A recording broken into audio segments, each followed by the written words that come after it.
welcome in everybody. This is the in-home elderly care um, video, podcast, live stream, all of that stuff, where we discuss doing in-home elderly care as I did for my grandmother Ruth. If you've seen any of my videos, you're aware of what exactly this product is and my experience with it. Just in case you aren't familiar, a quick roll up is that I'm not in the elderly care profession, I'm not in the medical field. My grandparents, however, were in elderly care professionally for 30 years. And then when my grandfather died, my grandmother was left alone. Her condition continued to worsen with age. And at a certain point, I ended up stepping in and living with her, and with the assistance of others, was able to give her the care that she needed until she died this past September.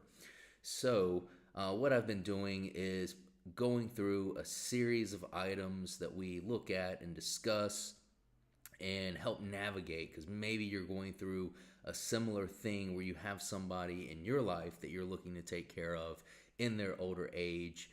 Again, elderly is what I've got experience with. You could really apply this to anybody, regardless of if they're elderly or not. It could be any kind of convalescent care or just terminal care in general. They don't have to be elderly. It just seems that for my situation, that was the case, and it just seems in general that if you're finding yourself in this situation, most likely you're going to be dealing with someone who is elderly. So, with that being said, let me go ahead and turn it over here and get my slides up. There we go. Nice little slide transition. Today, we're going to talk about setting expectations. So, we've gone through the process of looking at the customer and figuring out what they need and everything that's going to go along with that. We looked at the living situation. We've looked at the financial situation. We've looked at kind of all the elements in the equation. You have decided you're going to do this. You have moved forward with it. And since you're in it, one of the things that we want to track and keep aware of here is setting expectations for both you and the customer. So pulling up some of my bullet points here. Okay, so discussing with the customer what is needed. Some of the things are going to be obvious, and we've talked about those. So if the customer is unable to walk or go to the bathroom, those are things that will need to be managed. Or if, like my grandmother's situation, she was pretty much blind at the end. She was not able to we gave her a set of headphones. She lost her hearing as well. We gave her a set of headphones so she could listen to the television, and without having to turn the remote all the way up to 99 or whatever. She was able to put those headphones on and take them off, and she was able to add a switch on them. She was able to flick the switch on them and turn them on. She was able to adjust the volume, adjust the tuning somewhat, although the tuning was a challenge. And guys, by the end, I got to tell you, that was about the only thing she was able to do by herself. She was not able to go to the bathroom by herself. She was not able to stand up or walk or navigate the house by herself. She was not able to prepare any of her meals by herself. She was able to eat somewhat by herself, as long as there was food on the plate. She was able to do it, or soup in the bowl or whatever it might be. But when it got to the point where you needed to use fine motor skills, or you had a couple of bites left, her vision was gone, so she couldn't actually see what was there, and she wasn't able to actually get small morsels onto her spoon or her fork and finish the meal. So that was something that we needed to assist her with. But just in general, discussing with the customer what's needed so you can set those expectations. Again, with any of these conversations about things that are going to happen and are going to be implemented, you want to have the first conversation with the customer, and ultimately it's up to whatever you and the customer decide. I get it. Another expression, if you've watched these videos that you've heard me say, is families are complicated. Families are totally complicated. The perception might be that it is not just up to the customer and it is not just up to you, but everyone wants to weigh in and put their thumb on the scale, as it might be. Okay, cool.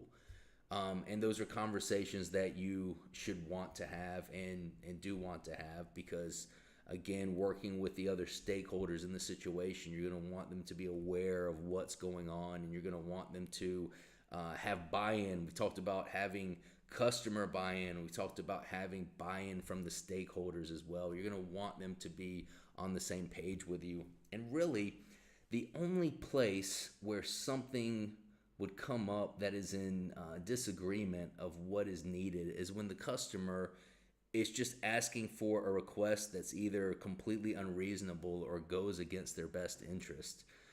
Thankfully, with Ruth, the conditions she had were all physical, they were not mental, so that wasn't anything that we really had to navigate in that regard. But that might not be the case for you, and the customer might be requesting or have certain expectations on things that are detrimental to the situation.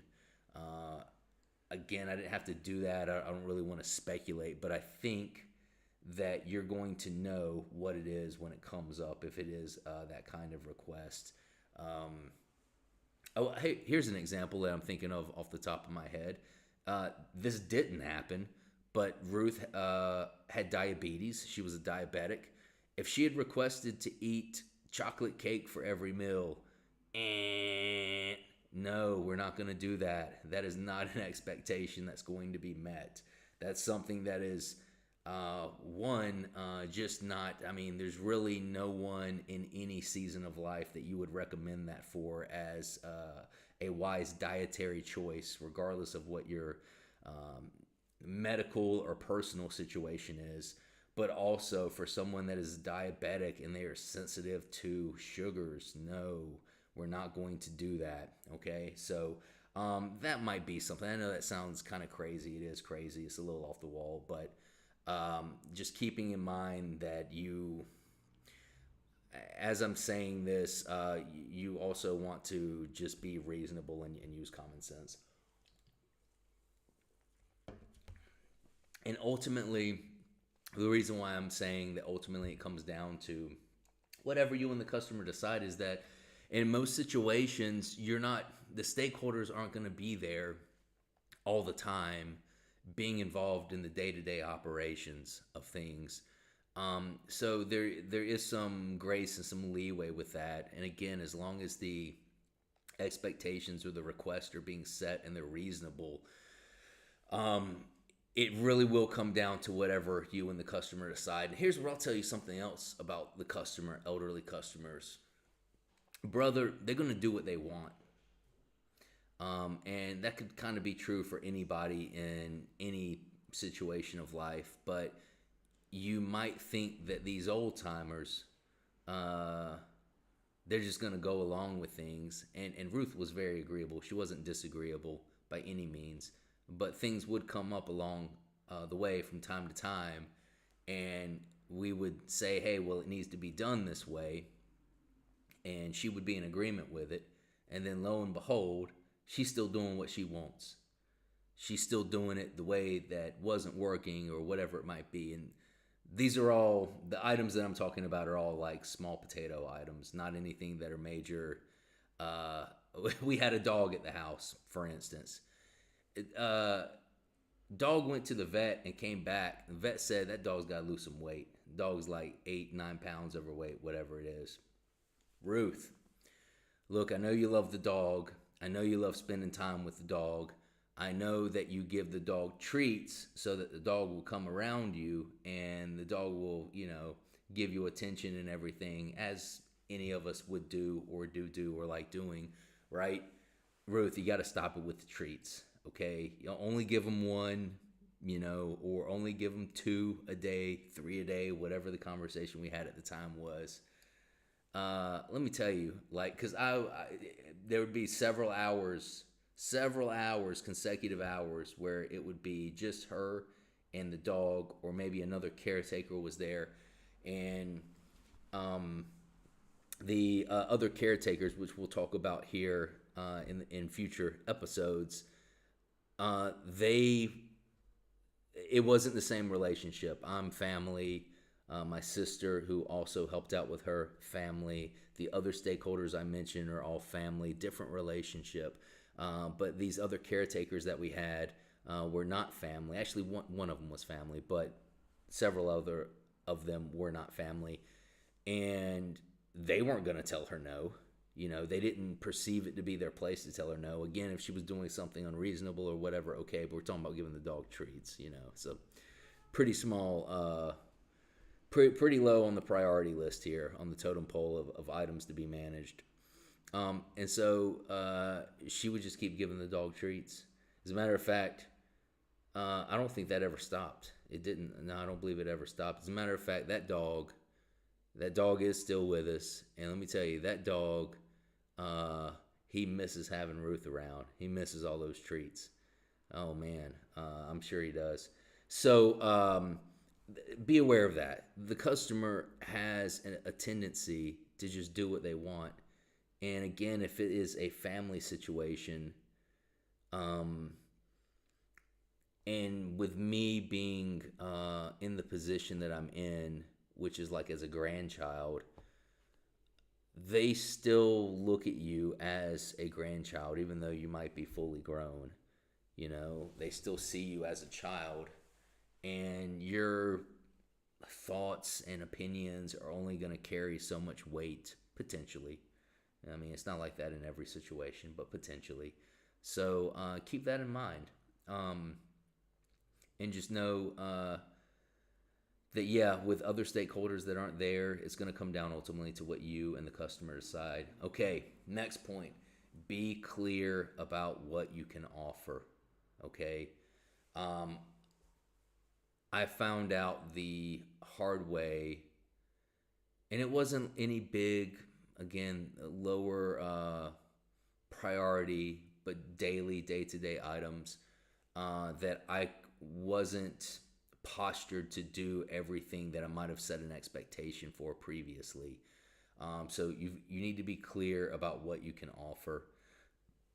And it could be anything from actually doing the items mentioned, which are the things that are needed to be done with the customer getting the best care that they possibly can get. Or it could be going to the grocery store, which is what I used to do the shopping for the house and picking up items, etc. Taking the customer to appointments. It could be whatever. But the thing is, you need to be clear, and actually I could use the word in there, specific about what you can offer. You don't want to, the expression is you want to under-promise and over-deliver. You don't want to over-promise and under-deliver. That's the line that you've got to balance on here. That's what you don't want to do, is find yourself in a situation where there's all these expectations that have been set, and you as the caretaker are unable to meet them for whatever reason. Maybe something where it's something where you thought that you'd be able to afford it because the expectation is something regarding something that's being purchased or items that have to be purchased either one time or routinely. Either way, if it's that, or if it's just something about some sort of action you're supposed to do with the customer in the house, you need to be clear about what you're gonna be able to do. So make sure that you are discussing that with the customer when you're setting these expectations. Make sure others are aware of your priorities. Okay, so this ropes in the stakeholders or anyone else that might be a part of this overall conversation, making sure that you're also clear with them about what you can offer and then what the overall priorities are of caring for the customer. Especially, they're not going to know, especially if you're there every day and you're the one that's eyes on the ground. They're not going to know. They're going to hear things from the customer which are probably accurate and correct, but doesn't necessarily mean that they're always accurate or correct, or the customer. I think that this is a thing with elderly care as well, where something might be stated as a bigger deal than it actually is. Um, that's You've got to have an open line of dialogue and set the clear expectations. So if things like that come up, you can nip them in the butt right away and just be on the level with everyone involved and the customer to about like the thing with the dog and the treats. Okay, that's a conversation that was able to come up because the top 50 items were buttoned up and taken care of.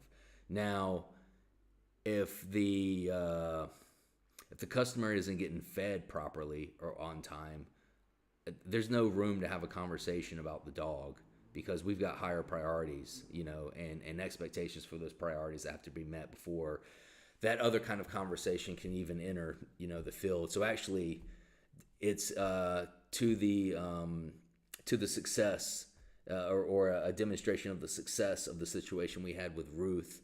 That says like, hey, we can have a conversation about giving the dog treats because every other need is being met. Make sure that others are aware of the priorities and that you're clear with them about what the expectations are that have been set with you. And even though I haven't mentioned it, also that your customer is setting the expectations for you clearly. So anything that the customer is supposed to be aware of or tracking or assisting you with, that they are meeting their expectations as well. It's a two-way street. Setting expectations is a two-way street. My next point here is don't get pushed around.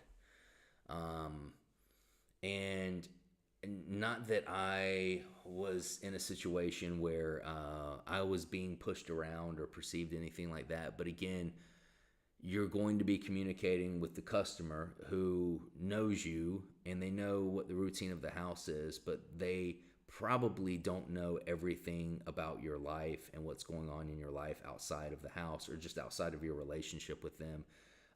And there can be a tendency to, because you've decided to take on this role and do this thing, there can be a tendency to task you with more things, setting your expectation level higher for what you're going to provide and deliver to the customer, the household, the family in general. Do not get pushed around, okay? If you cannot do something or are unable to, let them know and let it be that, okay? And if it's a big enough deal, then the family will compensate for it, or the customer will compensate for it, or the stakeholders will compensate for it. But you cannot, again, I say this in just about every video, this is such a tremendous lift of what you're trying to do and accomplish that anything you can do to mitigate extra pressure or stress or anxiety, however the sensation might hit you, anything that you can do to mitigate those things and drive them to zero, you absolutely want to do. And being pushed around by being overtasked or overburdened or having expectations placed on you that are too high or unreasonable, they'll drive those stress levels through the roof, okay? And again, it'll probably be from a good place of where it's being presented, but that doesn't necessarily mean that it's something that needs to happen, that it is a high priority item. Because someone thinks it's a high priority item doesn't necessarily mean that. You're going to know and the customer is going to know, first and foremost, because you're the one that's actually there with them. Okay, so keep that in mind, not to get pushed around. And then lastly, I've got the point here of change management. So change management is like its own category, and I believe I've spoken about it earlier with some of the other videos, but just speaking change management to this piece. So an expectation that has been set, and maybe you have been doing it, but you're learning for whatever reason that needs to change, okay? These things are an open, ongoing conversation. They're always evolving. You should not sense that you are not in a place where you can have a conversation that is going to change the expectation that has been set. You absolutely need to have that conversation. Hey, look, the longer you wait to have those conversations, just like with pretty much anything else in life, it's going to get worse. It's going to get worse and worse. And then you're either going to flat out fail and not deliver, or you're going to snap. Okay. And the snap could be on the customer, which would be a huge red flag. And you don't want to have that happen. It could be on a stakeholder, which isn't as bad as the customer, but isn't necessarily good, or it'll be on somebody that had nothing to do with it, period, which could be somebody that you work with or the guy checking you out at the grocery store. Okay, so yeah, you've got to be able to have these open, evolving, ongoing conversations, and it's just going to be that the natural flow of the way this works is it will just be that way because the customer is fluid, meaning their health condition is fluid. It's going to be changing, and a lot of time those changes are not going to be for the better. It's going to be that a condition has grown in severity, and there actually needs to be a higher level of care that's implemented for the customer. So yes, managing the changes and making sure that you're having conversations that are open and honest and forthright and overall serve the purpose of giving the customer the best care they need. Okay, awesome.